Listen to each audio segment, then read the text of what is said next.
नमस्कार मित्रांनो, मी वसंत साळकर आणि तुम्ही पाहताय मराठी अड्डा यूट्यूब चॅनल।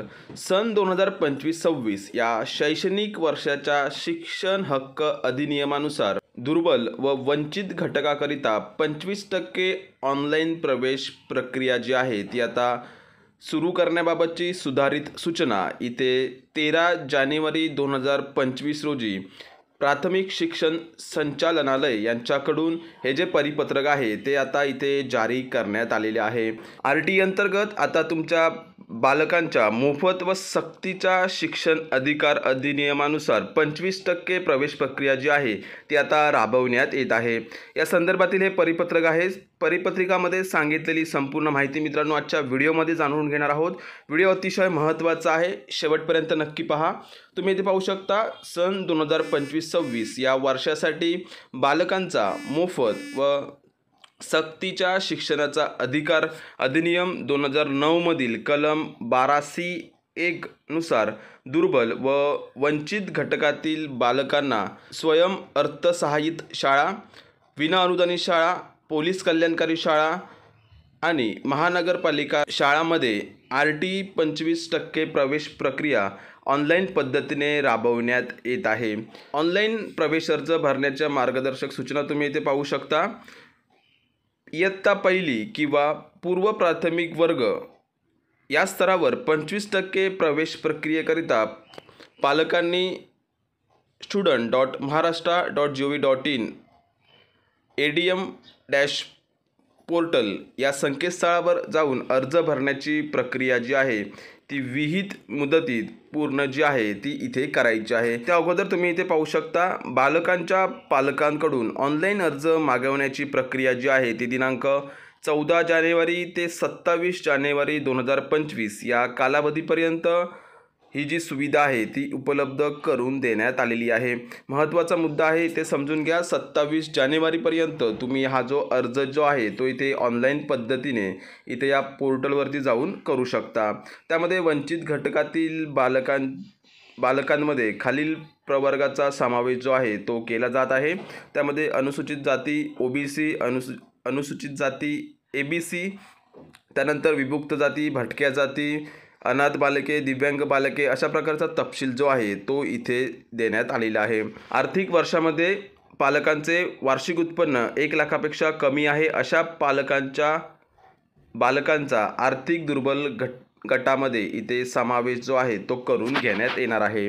25% प्रवेश प्रक्रियेकरिता विचारपूर्वक 10 शाळांची निवड जी आहे ती इथे करण्यात येणार आहे।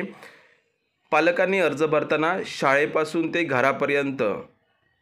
घरापर्यंतचे हवाई अंतर ते गुगल मॅपने निश्चित करावयाचे असल्याने शाळा निवडताना अंतराची बाब लक्षात घेऊन पालकांनी बलूनद्वारे निवासस्थानाचे ठिकाण निश्चित करण्याकरिता तो बदल जास्तीत जास्त 5 वेळाच निश्चित जो आहे तो इथे करता येणार आहे, याची त्यांनी नोंद घ्यायची आहे।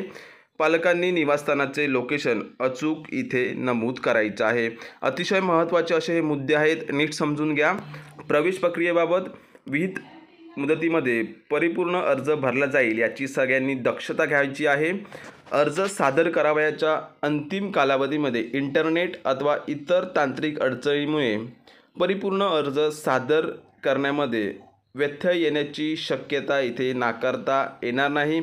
सबब शक्य तितक्या लवकर अर्ज जो आहे तो पालकांकडून सादर केला जाईल याची दक्षता इथे पालकांनी घ्यायची आहे। प्रवेश प्रक्रियेबाबत आपणास काही समस्या असल्यास RTE पोर्टलवर मदत केंद्राची माहिती देण्यात आलेली आहे, त्यांच्याशी संपर्क करून तुमच्या समस्येचे निराकरण जे आहे ते तुम्ही इथे करून घेऊ शकता। पालकांनी ऑनलाईन अर्ज भरताना अचूक माहिती भरायची आहे, उदाहरणार्थ घरचा पत्ता, जन्मदिनांक, उत्पन्नाचा दाखला, अपंगाचा दाखला, जात प्रमाणपत्र इत्यादी माहिती जी आहे ती पालकांना अचूक भरून घ्यायची आहे। त्यानंतर ज्या बालकांनी यापूर्वी RTE 25% अंतर्गत शाळेत प्रवेश घेतला असल्यास सदर बालकाला पुन्हा इथे अर्ज जो आहे तो करता येणार नाही।